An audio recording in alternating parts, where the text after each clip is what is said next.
मेरे भाइयों और बहनों, बात को ध्यान लगा के समझें और ध्यान लगा कर सुने। जब दुनिया के सारे इंसानों का मालिक एक है तो उसने सारे इंसानों के लिए कानून भी एक ही दिया है, और वो कानून उसका इंसान के अंदर उसकी बनाई हुई रचना के आधार पे होता है। आप सारी दुनिया में जब चेक करेंगे तो ये कानून जो ईश्वरीय रचना पर आधारित है वो इस्लाम धर्म के अंदर है। इस दुनिया में संसार का सच्चा मालिक दुनिया के हर इंसान का इम्तिहान ले रहा है। ये दुनिया अल्लाह की तरफ से इम्तिहान की जगह है। असल जीवन मौत के बाद है। जो इंसान इस दुनिया में अपने सच्चे बनाने वाले मालिक अल्लाह की खोज करके उसे पहचान कर उसकी बनाई हुई रचना के आधार पर उसे राज़ी करके मरा, वो मरने के बाद अल्लाह के इनाम जन्नत स्वर्ग का हकदार होगा। यानी इस नकली जीवन के बदले में असली जीवन मिलेगा जो हमेशा कामयाबी का जीवन होगा। और जो इंसान इस दुनिया के चक्कर में शैतान के रास्ते पर चलकर भटक के मरा, जुल्म जासी करके मरा, अपने मालिक को नाराज़ करके मरा, वो मरने के बाद अल्लाह ताला की सज़ा पाएगा। अब इंसानी अकल का इम्तिहान है कि जो इंसान अपने मालिक की कदर करेगा, उसका एहसान मानेगा, उसको राज़ी करेगा, वो दुनिया में उसकी खोज करेगा। जब वो खोज करेगा तो अल्लाह ताला अपना सच्चा रास्ता उसे दिखा देगा। और अल्लाह का सच्चा रास्ता, सच्चा एक कानून धरती पे हर समय मौजूद रहा है और आज के दौर में कुरान का कानून है। और जो लोग अल्लाह को भूल कर अल्लाह की नाशुक्री करते हैं, नाकदरी करते हैं, धरती पर फसाद फैलाते हैं, दुनिया ही को सब कुछ समझते हैं, अल्लाह से डरते नहीं हैं, वो शैतान का शिकार बन जाते हैं और मरने के बाद नरक की आग में जाते हैं। कुरान मजीद में कहा गया है कि शैतान इंसानों में से भी है और जिन्नातों में से भी है। तो मेरे भाइयों, इंसानों में से शैतान जो हैं इस धरती पर वो सच्चाई के ख़िलाफ़, आज के दौर में इस्लाम के ख़िलाफ़ वो जहर उगलते हैं और फसाद फैलाते हैं, अमन शांति को मिटाने की कोशिश करते हैं। याद रखें, इस दुनिया में 3 किस्म के लोग हमेशा रहे हैं। किस्में तो और भी बहुत सारी हैं इंसानों की। एक किस्म तो ये है कि जो सच्चाई पर चलने वाले, अल्लाह के हुक्मों को पहचानने वाले, सच्चाई पर चलने वाले और सच्चाई को दुनिया में फैलाने वाले। और एक ऐसे हैं सच्चाई पर चलने वाले मगर वो दुनिया में सच्चाई को नहीं फैलाते, वो दुनिया परस्ती में लीन होते हैं। और एक होते हैं अल्लाह की नाशुक्री करने वाले, नाकदरी करने वाले, जो बिल्कुल अपने सच्चे बनाने वाले मालिक अल्लाह को भूल जाते हैं। उन्हें कुरान ने काफिर कहा है, अल्लाह का इनकार करने वाले। वो पूरी तरह से शैतान का शिकार बन जाते हैं। तो एक तबका होता है जो सच्चाई की नीति अपनाता है अल्लाह के साथ और सच्चाई से उसके हुक्म पर चलता है और उसके हुक्म को दुनिया में फैलाता है। उसका मकसद सिर्फ अल्लाह को राज़ी करना होता है दिल से। दूसरा तबका होता है जो अपने आप को सच्चा कहता है लेकिन असल मकसद दुनिया परस्ती है, वो अल्लाह के साथ फ्रॉडबाजी करता है। और तीसरा तबका होता है जो अल्लाह को बिल्कुल ही भूल जाता है, शैतान का शिकार बन जाता है, अल्लाह का इनकार कर देता है, जो बिल्कुल अल्लाह की बनाई हुई रचना के खिलाफ चलता है, बुराई पर चलता है और अच्छाई उसे दुश्मन दिखाई देती है। वो अमन शांति के दुश्मन होते हैं, फसाद को धरती में फैलाते हैं, शैतान की हुकूमत कायम करने की कोशिश करते हैं। तो अब हम देखें कि आज के ज़माने में जो तबका सच्चाई की नीति अपनाकर अल्लाह के साथ और जान की परवाह ना करते हुए सच्चाई को फैला रहा है, मैं आपको अभी आगे वीडियो में दिखाऊंगा। तो जब सच्चाई फैल रही है तो कितने हमारे दुनिया में जितने भी अच्छे इंसान हैं वो इस्लाम धर्म में दाखिल हो रहे हैं, तो शैतान को तकलीफ़ पहुंच रही है क्योंकि शैतान दुश्मन है इंसानों का, वो अपने साथ इनको भी जहन्नुम में ले जाना चाहता है। तो शैतान का काम मुसलसल यही होता है कि इस्लाम को बदनाम किया जाए, मुसलमानों को मारा जाए, पीटा जाए। अब एक तबका है मुसलमानों में जो अपने आप को मुसलमान कहता है और असल मकसद दुनिया परस्ती है, अपने आप को ईमानदार भी कहता है लेकिन अल्लाह के साथ फ्रॉडबाजी करता है। तो मेरे भाइयों, जो लोग अल्लाह को भूलकर दुनिया में भटक जाते हैं और सच्चाई का दावा करते हैं, अल्लाह उनकी दुनिया को बखेर देता है। ये 3 तरह के इंसानों की मैं आपको वीडियो दिखाऊंगा, इससे आप पहचान कर लें कौन इंसान क्या है। इस वीडियो से आप समझें कि इस्लाम सारी दुनिया में सबसे सच्चा और अच्छा धर्म कैसे है। आप इसमें देखेंगे नरसिंह आनंद सरस्वती है, ये असल में इंसानी शक्ल में शैतान है, धर्म का इसने चोला पहन रखा है और ये सिर्फ पूरी दुनिया में सिर्फ एक धर्म इस्लाम से ही नफ़रत रखता है, क्योंकि इसको पता है कि इस्लाम संसार के सच्चे मालिक का सच्चा धर्म है, बाकी इसके अलावा सब धोखा है। इस्लाम के अलावा सब शैतान का भटका कर मारने का जरिया है। सिर्फ इस्लाम धर्म है जिस पर चलकर इंसान मरने के बाद धोखा नहीं खाएगा, कामयाब हो जाएगा। आइए मैं आपको वीडियो दिखाता हूं, आप ध्यान लगाकर समझें और देखें और गौर से बात को समझें। अब मुसलमान को देखते हम कुछ नहीं देखते, पागल हो जाते हैं। मुसलमान को देखते हिंदुओं के जो असल में ये 1000 साल की गुलामी निकल नहीं रही ना, अभी नसों से निकल नहीं रही है। बाकी तो सारी दुनिया जानती है कि बम्बई पे केवल मुसलमान माफिया हावी हैं, फिल्म इंडस्ट्री मुसलमान माफियाओं के कब्जे में है, लेकिन वो विक्टिम कार्ड खेलना जानते हैं, हमारे लोग गप कर मारना जानते हैं। तो भैया उनकी बात सही हो रही है। अच्छा महाराज जी, भाईचारे की बात की जाती है, हिंदू मुस्लिम भाईचारा, गंगा जमुना तहजीब, कुछ लोग कह रहे हैं कि आप भाईचारे को खराब करने का प्रयास कर रहे हैं। हाँ देखिए, भाईचारे का मतलब क्या है? सारे मुसलमान आपस में भाई और सारे हिंदू उनका चारा। एक आखिरी सवाल मेरा ये है, अगर फ्यूचर में कोई बाहर से गुजर रहा है, अगर सच में उसे जेन्युइनली प्यास लगी है, क्या वो पानी पीने अंदर आ सकता है? नहीं आ सकता, मुसलमान नहीं आ सकता भाई। बोर्ड मुसलमानों के लिए इतना बड़ा बड़ा लगा, मुसलमानों के सिवा ईसाई आ सकता है, जैन आ सकता है, यहूदी आ सकता है, बौद्ध आ सकता है, सबको हम बुलाते हैं यहाँ पे। आप ये देख लो, हमारे यहाँ सर्वधर्म सम्मेलन हुआ है। मुसलमान नहीं चाहिए भाई, नहीं चाहिए, नहीं चाहिए, नहीं चाहिए, मुसलमान नहीं चाहिए भाई। मेरा सवाल ये है, मुस्लिम कास्ट में नबियों को भेजते हैं कि हिंदू मुस्लिम सिख ईसाई सब एक है, तो पंडित लोग को भी अल्लाह ताला ने भेजा है कि सब कास्ट एक ही है, तो वो एक भी बार हम लोगों को बोलते नहीं है कि सब एक ही है, वो सिर्फ अपना ही बोलते हैं, ऐसा क्यों? बहन ने सवाल किया है कि मुस्लिम मज़हब में कहते हैं कि हिंदू मुस्लिम सब एक है, लेकिन हमारे पंडित ऐसा नहीं कहते, क्यों? अगर कुरान पढ़ेंगे तो जैसा मैंने कहा कि मज़हब अल्लाह के नज़दीक एक ही है, इस्लाम और कोई नहीं। इस्लाम मतलब अमन हासिल करना, अपनी ख्वाहिशें अल्लाह के अहकामात के मुताबिक। लेकिन कुरान मजीद में लिखा है सूरह हुजुरात में, सूरा नंबर 49 चैप्टर 49 वर्स नंबर 13, या अय्युहन्नासु इन्ना खलकनाकुम मिन ज़करिन व उन्सा व जअलनाकुम शुअबन व क़बाइला लिताअरफू इन्न अक्रमकुम इंदल्लाहि अत्क़ाकुम इन्नल्लाहा अलीमुन खबीर, कि ए इंसानों, हमने तुम्हें बनाया है एक पैर से, एक जोड़े से, आदमी और औरत के जोड़े से, और आपको तकसीम किया है कबाइल में, ताकि आप एक दूसरे को पहचान सके, ना कि आप एक दूसरे से नफरत करें। और सबसे बेहतरीन इंसान वो है जो तकवा रखता है। तो सारे मजहब के लोग एक नहीं है, सारे इंसान एक है।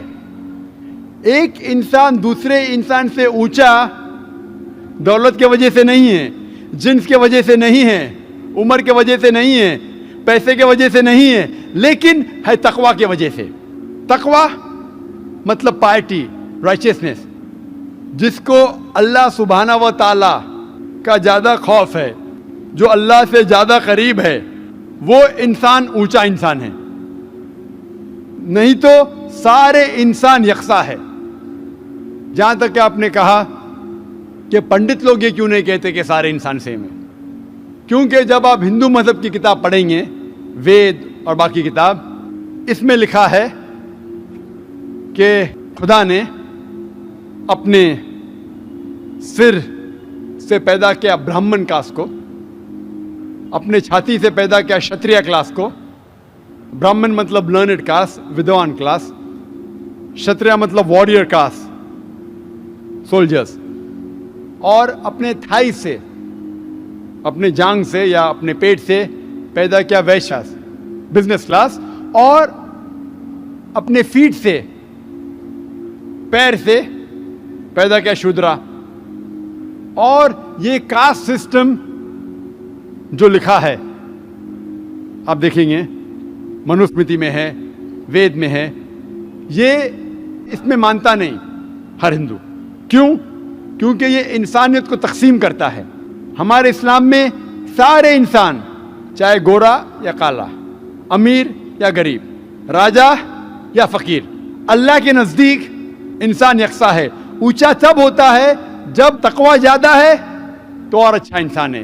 तो हम मानते हैं कि पैसे से या रंग से या जात पात से इंसान जन्नत में नहीं जा सकता है। इसके बारे में और अगर आप चाहते हैं तो आप मेरी तकरीर सुनो, हिंदू मज़हब और इस्लाम में यकसानियत, और इसके बारे में और डिटेल्स में कहा रिगार्डिंग कास्ट सिस्टम। सबसे पहले मैं आपका शुक्रिया अदा करना चाहता हूँ इस मंच के थ्रू, जो हमारे डॉक्टर जाकिर भाई ने यहाँ के थ्रू इतने सारे लोगों के बीच में मुझे ये मौका दिया कि मुझे आ करके अपनी किसी बात को कहने का मौका मिले।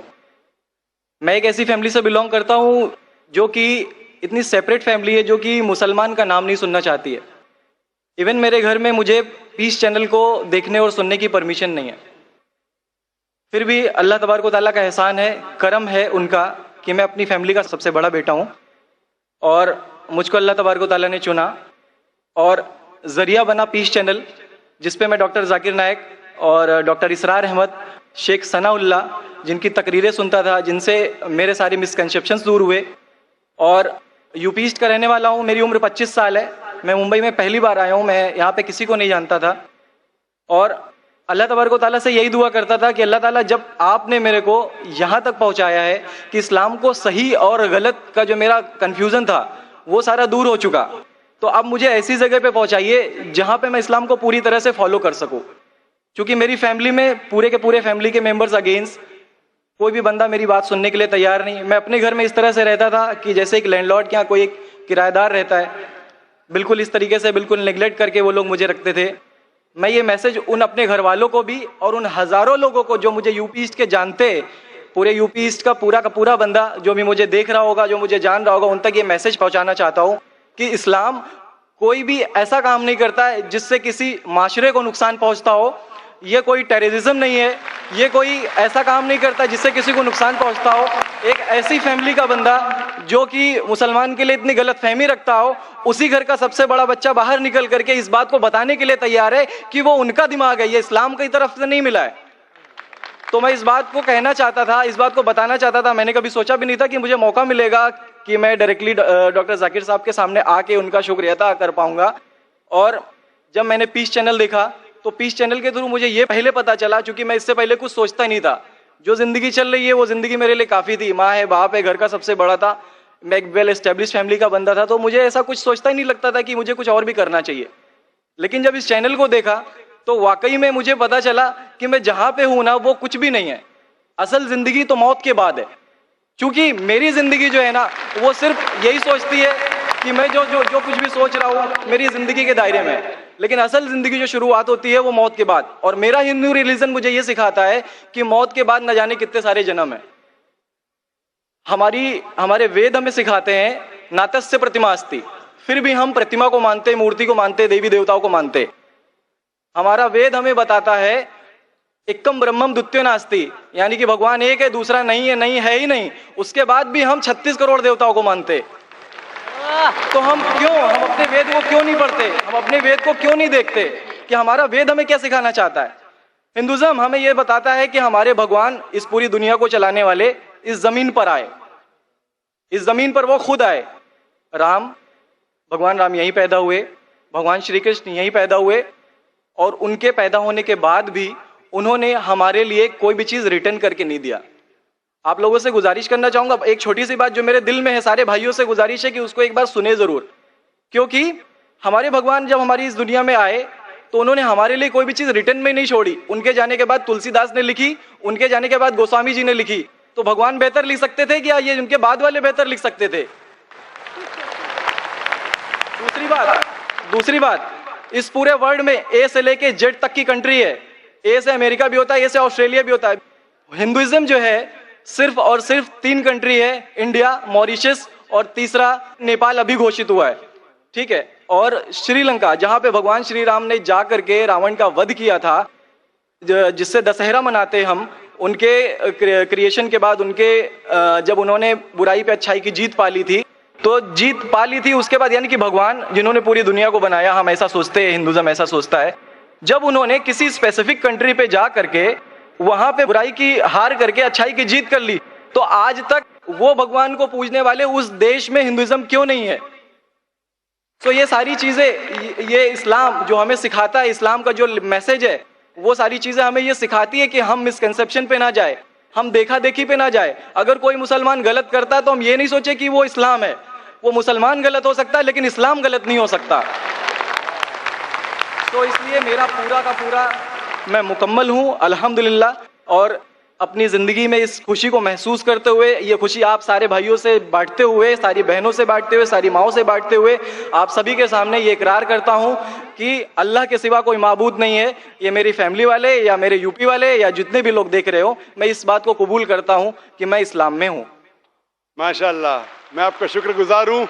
आपने पीस टीवी का पैगाम जो नटशेल में दिया, लगता है कि माशाल्लाह इतनी बार देखिए कि आपके जहन में उतर गया और आप उसको मेमोराइज कर चुके। मैं शुक्रगुजार हूं आपका कि आपने पीस टीवी का मैसेज एक नटशेल में दिया और अलहम्द जो भी आपने कहा माशाल्लाह, और जो आपने याद के हवाले के साथ जो श्लोका, माशाल्लाह आपने कहा कि आप एक खुदा में मानते हैं जिसका कोई माबूद नहीं। बिल्कुल। आप मानते हैं मोहम्मद सल्लल्लाहु अलैहि वसल्लम आखिरी पैगंबर है? कोई शक नहीं। आप इस्लाम कबूल करना चाहते हैं? बिल्कुल। माशाल्लाह। आप पे कोई जबरदस्ती कर रहा है? कोई जबरदस्ती नहीं है, कोई कंफ्यूजन नहीं है, वेल सेटिस्फेक्शन है, without any pressure. With your heart, माशाल्लाह। आप तो शहादत के कंडीशन भी रट लिए पीस टीवी से, माशाल्लाह। इंशाल्लाह मैं अरबी में कहूंगा और मैं चाहूंगा कि आप उसे दोहराएं। इंशाल्लाह, इंशाल्लाह ताला। अशहदु अशहदु अल्लाह अल्लाह इलाहा इलाहा इल्लल्लाह इल्लल्लाह व अशहदु अन्ना मुहम्मदन मुहम्मदन अब्दुहु व रसूलुहु। माशाल्लाह, आपका अरबी भी एकदम माशाल्लाह अच्छी है। मैं गवाही देता हूँ कि अल्लाह के अलावा कोई माबूद नहीं और मोहम्मद सल्लल्लाहु अलैहि वसल्लम उसके बंदे और पैगंबर है। माशाल्लाह, मेरे हिसाब से आप दिल से पहले से ही मुसलमान थे। अब आप देखें, ये तबका वो है जो अपने आप को मुसलमान कह रहे हैं मगर असल में दुनिया परस्ती में लीन है, अल्लाह की तरफ से लापरवाह हैं और जो अमल करते हैं वो गफलत में रस्म के तौर पर अमल करते हैं। तो अल्लाह ताला ऐसे लोगों की दुनिया बखेर देता है। जब तक ऐसे लोग अल्लाह की तरफ रुजू ना होंगे, अल्लाह की तरफ ना लौटेंगे, अल्लाह से माफ़ी मांग कर उसके दीन को नहीं फैलाएंगे, क्योंकि इस उम्मत पर बहुत बड़ी जिम्मेदारी दी गई है कि ये अल्लाह के दीन को दुनिया के हर इंसान तक पहुँचाए, ताकि औरों को भी जो है अल्लाह का सच्चा रास्ता मिल पाए। तो जब तक ऐसे लोग लौटेंगे नहीं अल्लाह की तरफ, अल्लाह से माफ़ी नहीं मांगेंगे, अल्लाह का दीन नहीं फैलाएंगे, जब तक अच्छे हालात नहीं आएंगे, इसी तरह से मुसलमान दुनिया में जलील होते रहेंगे, जिल्लत में जीते रहेंगे। तो मैं ऐसे मुसलमान भाइयों से कहना चाहूँगा कि मेरे भाइयों, अल्लाह की तरफ लौटो, अल्लाह से माफ़ी मांगो। हमसे बहुत बड़ी गलती हो गई, हम पर बहुत बड़ी जिम्मेदारी थी कि हम अल्लाह का दीन दुनिया में फैलाएं, मगर हम दुनिया परस्ती में लग गए। तो अल्लाह से माफ़ी मांगें। अब भी वक्त है कि अल्लाह के दीन को फैलाने में लग जाएं, अपने असल काम पर लग जाएं।